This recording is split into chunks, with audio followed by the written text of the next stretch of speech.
निर्दय राजकुमार भाग 5।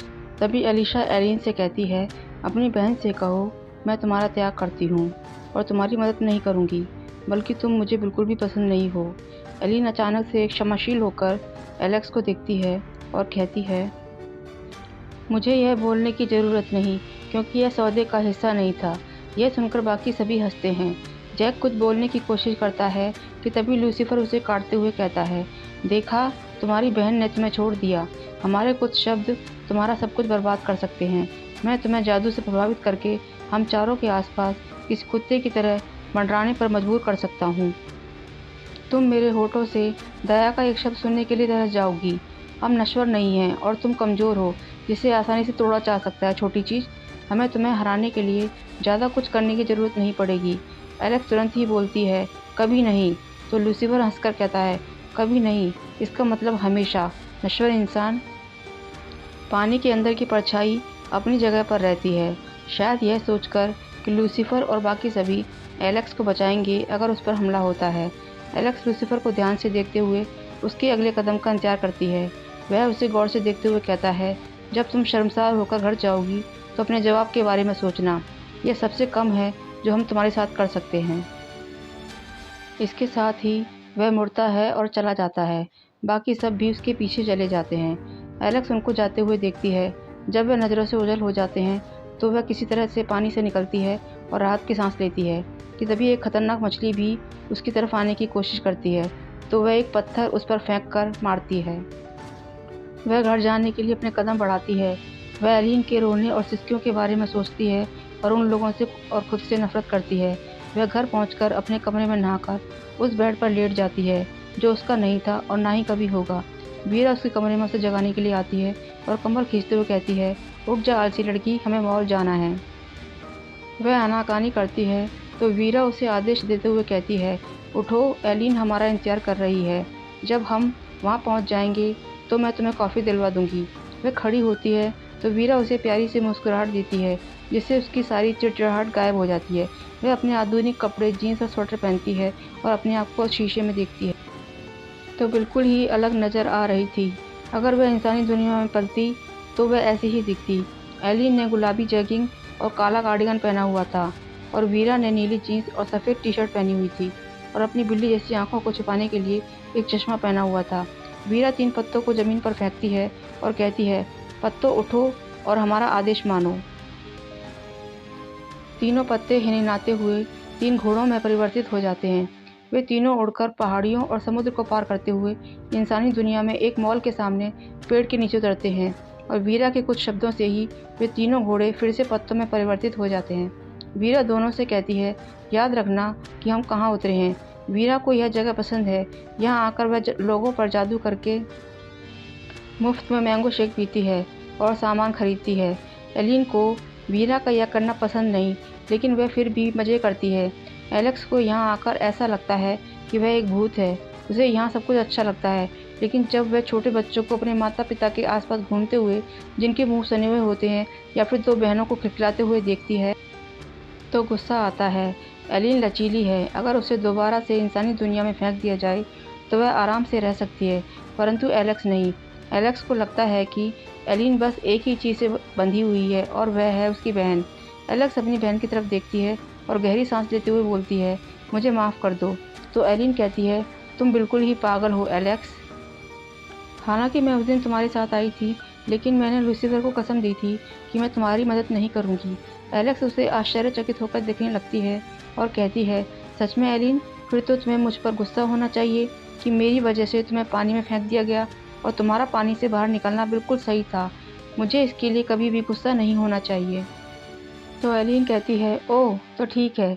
तभी वीरा कहती है, तुमने राजकुमार के साथ जो मजाक किया उसके बारे में एलिन ने मुझे बताया। अच्छा था, लेकिन तुम्हें अब उससे भी ज़्यादा खतरनाक करने की ज़रूरत है। मेरे पास एक उपाय है। तभी एलिन ज़ोर से चिल्लाकर कहती है, नहीं, एलेक्स को कुछ भी करने की ज़रूरत नहीं। वह बस रोध और प्रतियोगिता को लेकर परेशान है और उन लोगों को जब वह लगातार अनदेखा करेगी तो वे भी इसे देर से ही सही लेकिन अनदेखा करना शुरू कर देंगे। एलेक्स अपना होठ चबाते हुए सोचती है कि यह बिल्कुल भी सच नहीं है। वीरा कहती है, रोध के बारे में तुम भूल जाओ, क्योंकि सैनिक की नौकरी बिल्कुल उबाऊ होती है। तो एलेक्स इस बात को अनदेखा करते हुए पूछती है, तो बताओ क्या करना है, कोई पिक्चर देखनी है या फिर कोई नई लिपस्टिक लेनी है? और भूलना मत कि तुम्हें मुझे कॉफ़ी पिलानी है। वीरा कहती है वह मुझे अपने साथ रहने के लिए कह रही है। तो एलेक्स पूछती है यहाँ पर? इस पर वीरा कहती है नहीं, यहाँ पर हम उससे मिलेंगे लेकिन रहेंगे किसी और जगह पर। और हाँ, वह नहीं जानती कि परी होते हैं, तो उसके सामने जिक्र मत करना। तभी एलिन कहती है तुमने हमें बताया क्यों नहीं? तो वीरा कहती है अरे अभी बता तो रही हूँ। तो एलिन अपने कमर पर हाथ रखते हुए कहती है तुम्हें हमें पहले ही बता देना चाहिए था। तो वीरा कहती है तुम दोनों को मेरे और जूली के साथ रहना चाहिए, जिससे एलेक्स को सैनिक बनने की चिंता नहीं करनी पड़ेगी और एलिन को किसी लड़के से ज़बरदस्ती शादी नहीं करनी पड़ेगी। तो एलिन उससे पूछती है क्या जूली इस बारे में जानती है? तो एलेक्स वीरा का मजाक उड़ाते हुए कहती है हाँ बिल्कुल, चाहे भले ही हमें तलवार चलाने और इधर उधर घूमने के अलावा कुछ ना आता हो, यहाँ रहने के लिए यह सब काफ़ी है। तो वीरा जोर देते हुए कहती है हाँ क्यों नहीं, आखिर तुम लोग यहीं पर पैदा हुए और थोड़े बड़े हुए, तो तुम जल्द ही यहाँ रहना दोबारा से सीख जाओगे, परी तुम्हारी ज़िंदगी बर्बाद कर देंगे। तो एलेक्स पूछती है क्या मतलब है तुम्हारा? वीरा कहती है रिया हर समय तुम्हें लेकर घबराई हुई रहती है और तुम लोगों को मुसीबत समझती है। रोज़ जिसने हमारे माता पिता का खून किया था हमें उसे झेलना पड़ता है, और स्कूल जहाँ की मुसीबतों के बारे में तुम बात भी नहीं करना चाहती।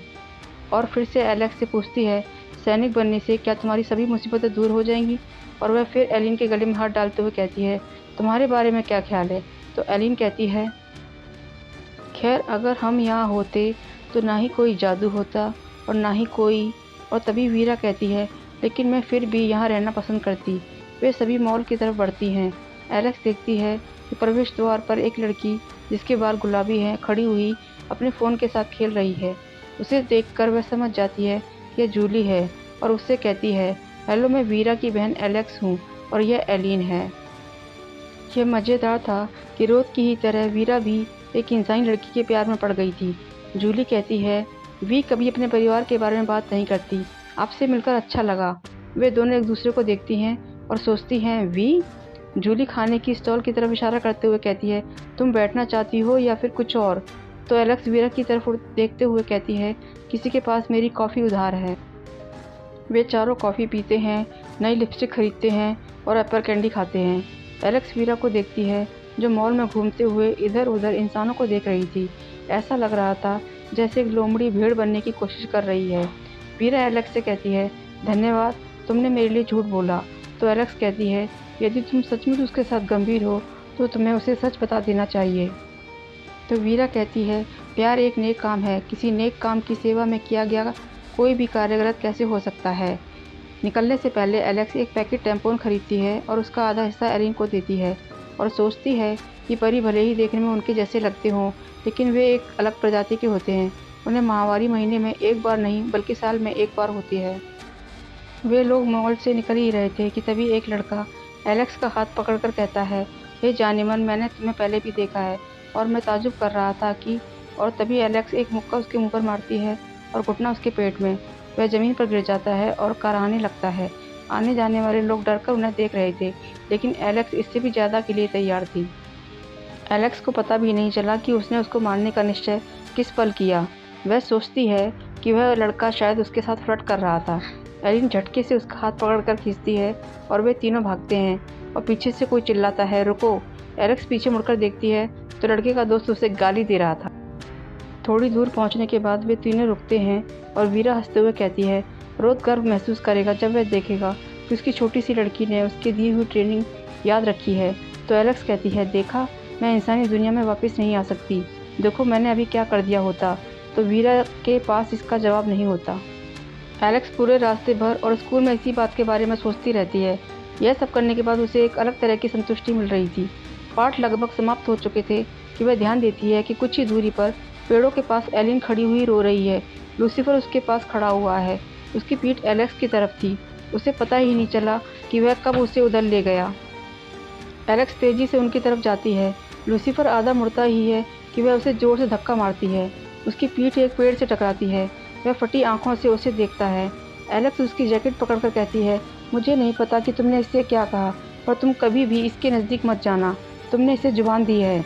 एलेक्स महसूस कर सकती थी कि सभी लोग उनकी तरफ देख रहे हैं। कुछ पल के लिए लूसीफर अपने कौवे जैसी काली आंखों से उसे किसी मूर्ख की तरह देखता है कि तभी उसके चेहरे पर एक अजीब सी हंसी आती है और वह कहता है, ओह, तुम्हें ऐसा करके पछतावा होगा। एलेक्स सोचती है कि उसे शायद एहसास नहीं है कि वह कितनी गुस्सा है।